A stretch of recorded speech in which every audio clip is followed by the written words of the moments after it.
Um tema para nós meditarmos: vendo a vida pela ótica de Deus. Como é que você vê a vida? Como é que você olha para a sua existência? A vida tem que ser vista pela ótica de Deus. O que é ótica? Visão, olhar, vista, ponto de vista. Aí vai de concepção, compreensão, entendimento, percepção da vida, da existência. O salmista no Salmo 119, no verso 18, ele fala assim: descendo os meus olhos para que eu veja as maravilhas da tua lei. Tanto pode ser a lei da palavra de Deus, né? As normativas de Deus para as nossas vidas, como também a lei da natureza. Eu preciso ter uma visão correta e ver pela ótica de Deus para que eu contemple as maravilhas do Senhor.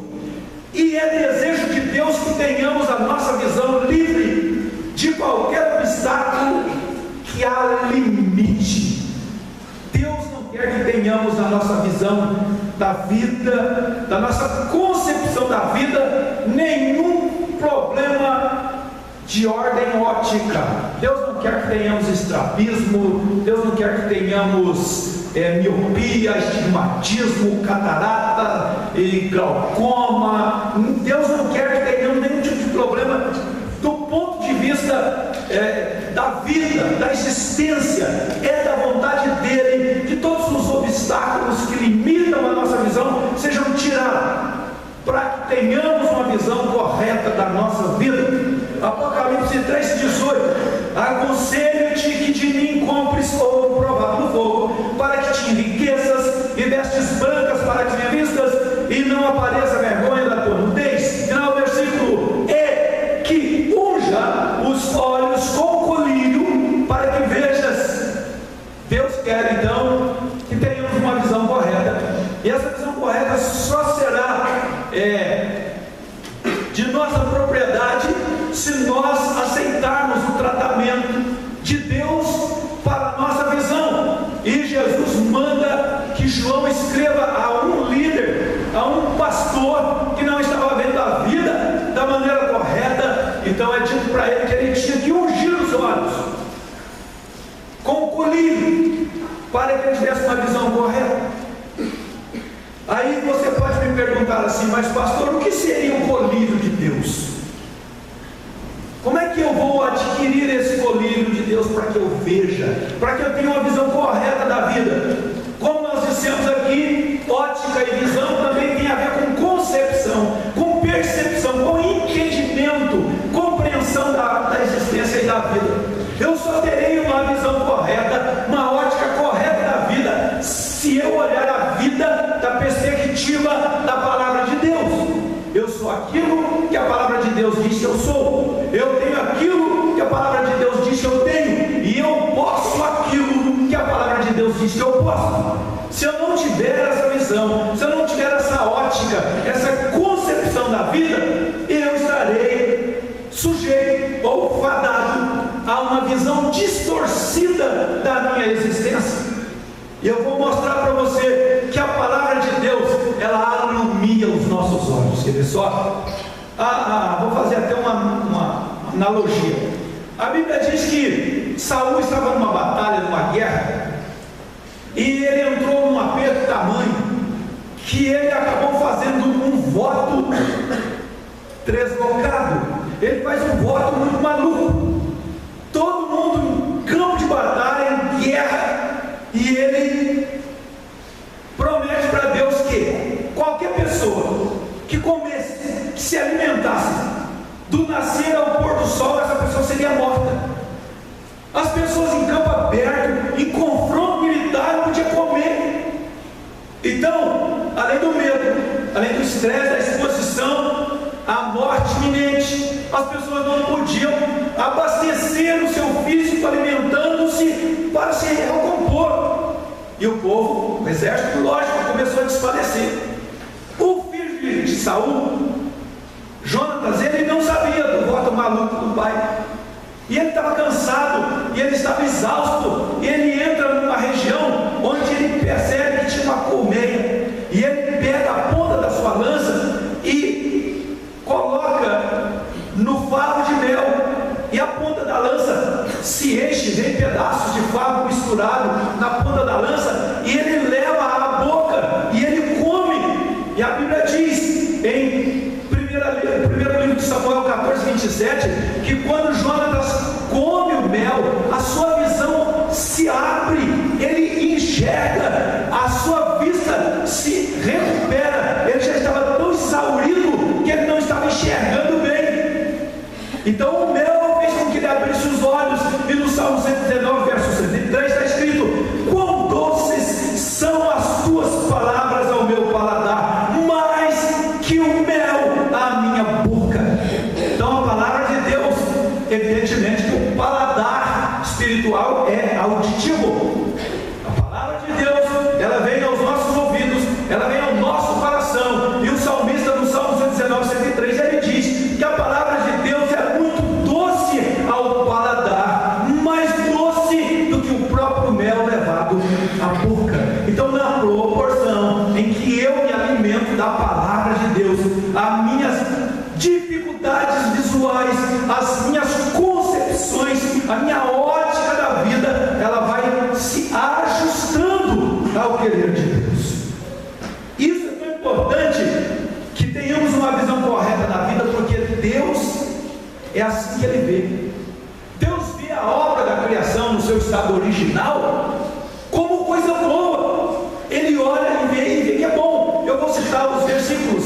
Gênesis 1:4 diz que quando Deus criou a luz, Ele diz que a luz era muito boa. No capítulo 1, verso 10, Deus chama a porção seca de terra e o ajuntamento de água de mares, e a Bíblia diz que Deus viu isso como uma coisa muito boa, ou como uma coisa boa. Em Gênesis 1 e verso 12, a terra começou a produzir relva e ervas que davam sementes segundo a sua espécie, árvores que davam fruto, cuja semente estava nela, conforme a sua espécie. E viu Deus que isto era bom. Eu quero até que você complemente para você participar. Vai lá, olha só, Gênesis 1:18. Para governar o dia e a noite, o Senhor fez separação entre a luz e as trevas, e viu Deus que isso era bom.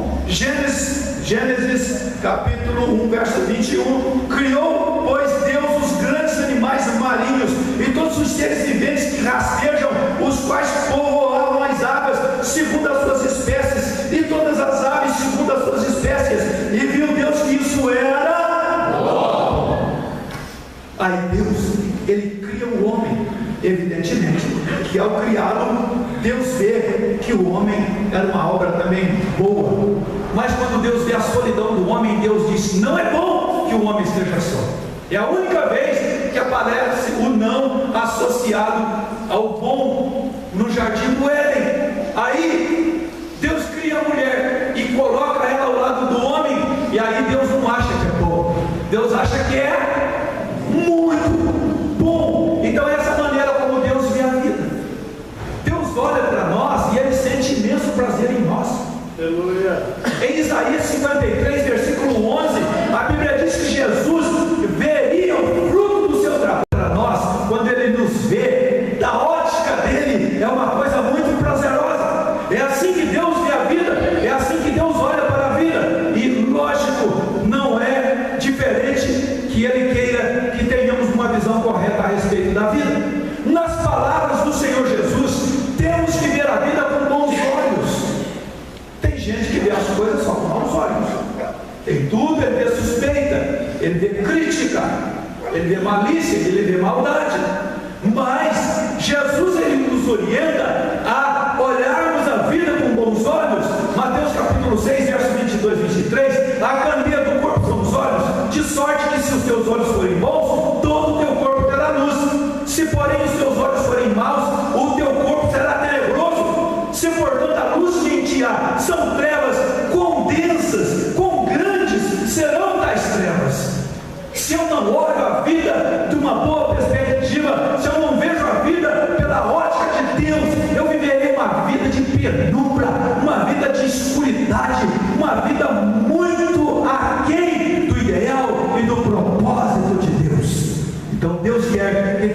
uma vida correta, uma visão correta da vida.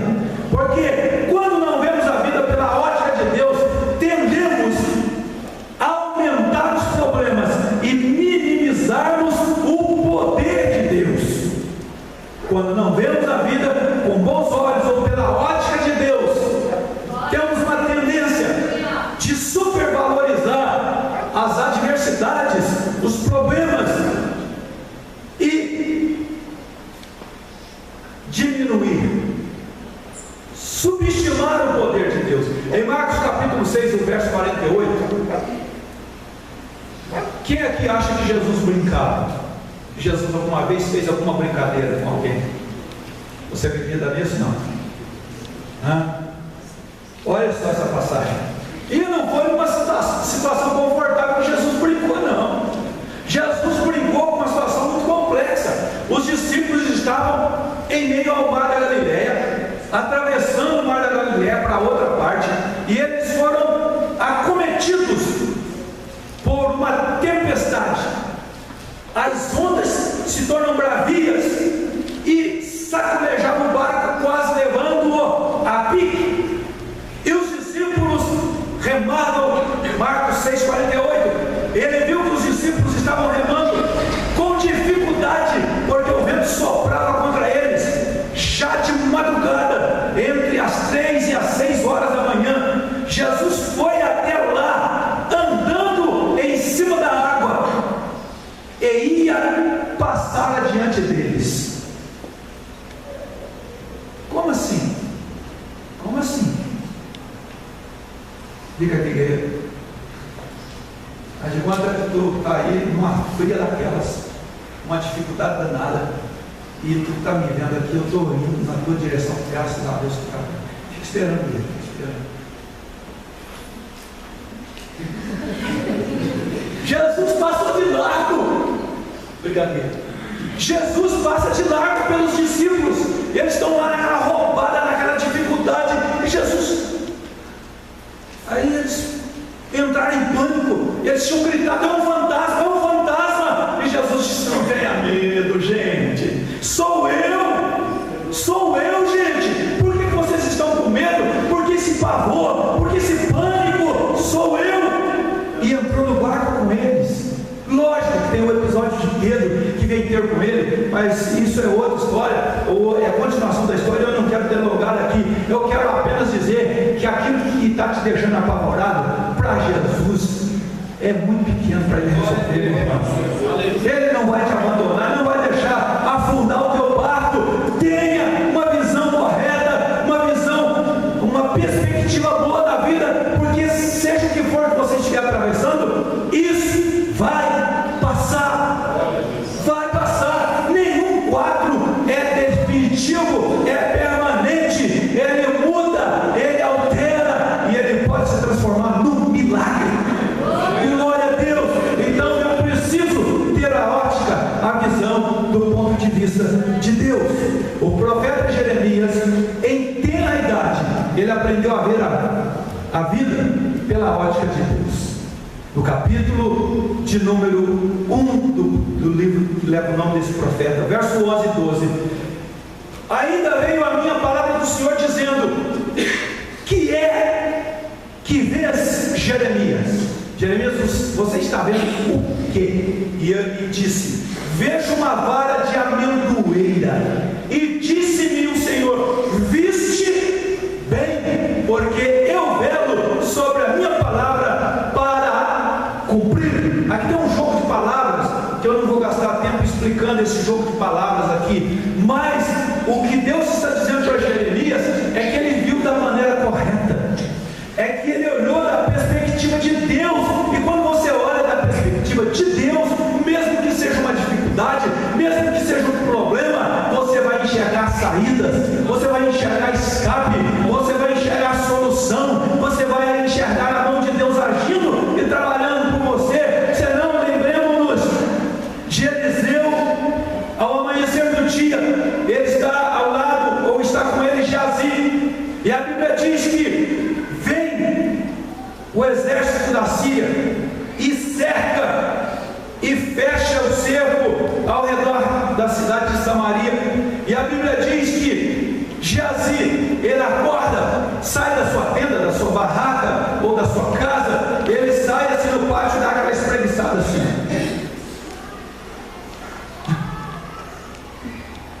E volta doido para dentro da barraca ou dentro da casa onde ele estava. Homem de Deus, homem de Deus, homem de Deus, homem de Deus! A cidade está cercada, estamos perdidos. E Eliseu se levanta, dá uma espreguiçada também, porque homem de Deus é meio espreguiça. Aliás, isso faz bem, sabia? Você dá uma alongada, dá uma esticada de vez em quando, é bom fazer isso. E Eliseu gosta de ter esse esticado. E ele fala assim: ô Senhor, abre os olhos do poço, poxa, ele não está vendo da nossa ótica, ele não está vendo a vida da nossa perspectiva, Senhor, abre os olhos desse moço para que ele veja. E a Bíblia diz que Geazi olha de novo. Que insignificância aquele exército, que coisa pequena era aquele exército ao redor deles, que probleminha de tirar de letra, porque ao redor das montanhas tudo estava tomado de exércitos celestiais. E olha só, Deus ele quer que eu e você tenhamos uma visão correta da nossa existência ou da vida. E é tão importante isso para Deus, porque que papel desempenhou os exércitos celestiais que cercavam a cidade? Desembainharam as suas espadas e foram para cima do exército inimigo. Destruiu o exército inimigo, sim ou não? Não, Senhor. Eliseu não precisava dos exércitos celestiais para resolver o problema daqueles inimigos. Eliseu já tinha a fórmula. Eliseu já sabia o que ia fazer. Pasmem, mas Deus mandou exércitos celestiais apenas para dar uma visão correta para Geazi. Porque não houve confrontação de exércitos, não houve, apenas Eliseu ordenou que eles ficassem cegos, os inimigos. Fica todo mundo cego. Seguindo assim, ninguém vai chegar nada, ninguém vai ver nada. E eles ficam todo mundo cego. E aí Eliseu fala: olha, quem que vocês estão procurando? É o homem de Deus, vem aqui que eu vou levar vocês até o homem de Deus. Vem cá, vamos lá. Levou-os para o centro, para o foco do exército de Israel. E aí ele ordena que eles enxerguem, que eles abrem os olhos. E eles, quando se dá conta, eles estão cercados.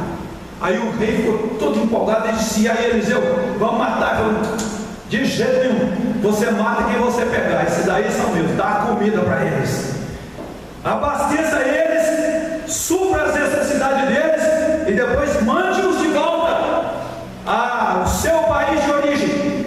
Ninguém vai fazer dano nenhum para eles. Então veja só, Deus quer tanto que enxerguemos a vida da sua ótica, da sua perspectiva, que Ele até permite que você tenha visões extraordinárias e poderosas, sonhos, revelações e visões. E isso é por amor a mim e a você. Não é porque nós somos bons e mereçamos alguma coisa, não. É a bondade de Deus.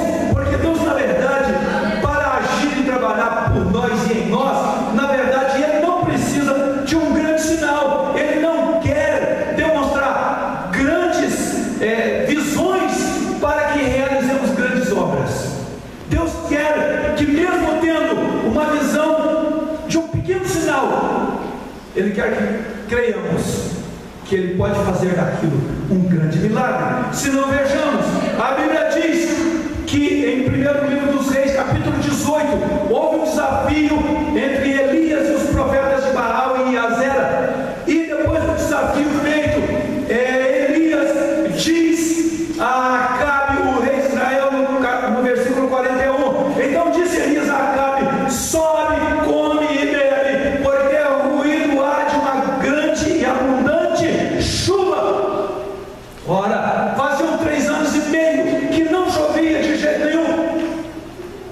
Mas Acabe, não obstante seu nome, bom, depois do que ele viu, né, ele ia duvidar do quê? Elias fez descer fogo do céu ali e consumiu um holocausto. Então Acabe nesse momento estava crente, sabia que até ateu e incrédulos tem determinado momento que eles acreditam, porque não tem alternativa para eles têm que acreditar. E ele então atende. Acabe subiu, comeu, bebeu, mas Elias subiu ao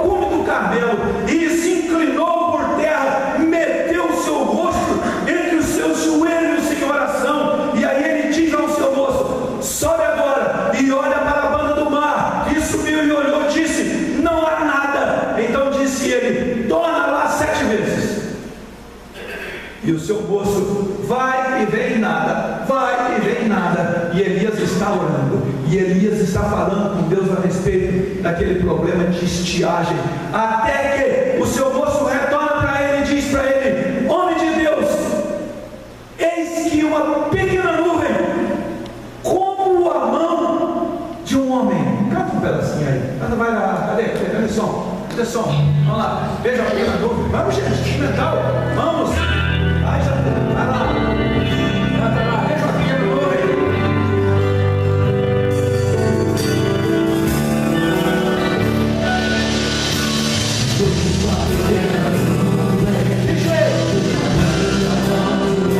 E o que isso significa?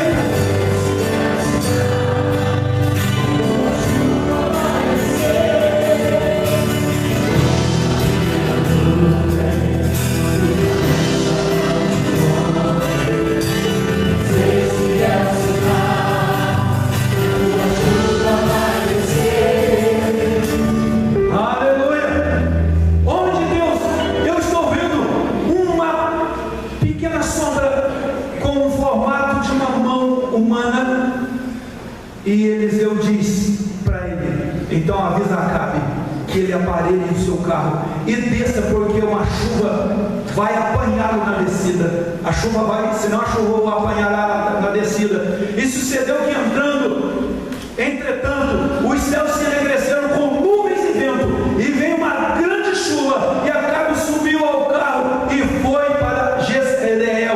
Ou seja, um pequeno sinal, um grande milagre. Quem nesses últimos dias viu algum sinal de alguma coisa? Você nem deu muita atenção. Só quem viu?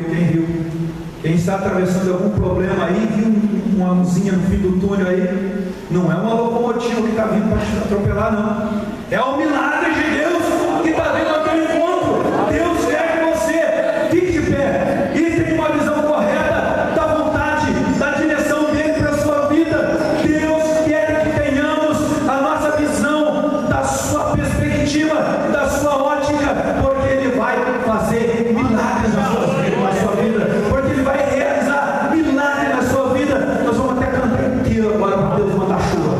Chuva de bênçãos, chuva de provisão, chuva de solução, sinais e manifestações e maravilhas de Deus na sua vida, porque você vai passar a ter uma perspectiva da vida, da ótica de Deus, porque é assim que Deus te vê, é assim que Deus te olha.